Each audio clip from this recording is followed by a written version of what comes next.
Finally, in case you went 24 hours without seeing newly leaked images of a Pixel phone, here are some shots of the Pixel 9 Pro, a demo of the Reimagine AI feature. Reimagine transforming a street into churning waters. Sent. Google is announcing the Pixel 9, Pixel 9 Pro, Pixel 9 Pro XL, Pixel 9 Pro Fold, Pixel Watch 3, and Pixel Buds Pro 2 on August 13th.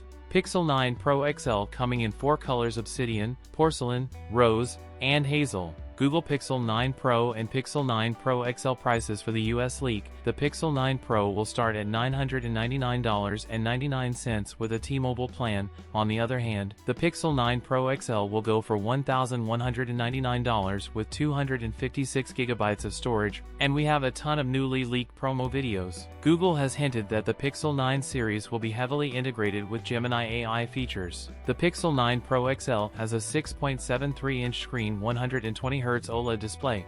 The Pixel 9 Pro and Pro XL will have a 50-megapixel main camera, a 48-megapixel ultrawide, and a 48-megapixel telephoto. 50-megapixel selfie camera. Another video also see that Pixel 9 Pro XL real live camera testing, and you can zoom high as 30x. Pixel 9 Pro XL powered by Tensor G4 chip has one 3.10 GHz prime core, 3 2.6 GHz performance cores, and 4 1.95 GHz efficiency cores with 16 GB of RAM, and start at 128 GB of storage. Google is adding native support for satellite messaging to Android OS this year with Android 15. The Pixel 9 family and the next-gen foldable is the first to support Android's native satellite implementation. The Pixel 9 Pro XL will have a 5060 mAh battery. The new 45W Google charger will be launched alongside the Pixel 9 series. Pixel 9 series also giving 7 years of OS and security updates. It seems that Google may take a new approach with the Pixel 9 series by launching 3 device models at once. That's it for today's video. If you enjoyed it, don't forget to like, comment, and subscribe for more content. Thanks for watching, and I'll see you in the next one.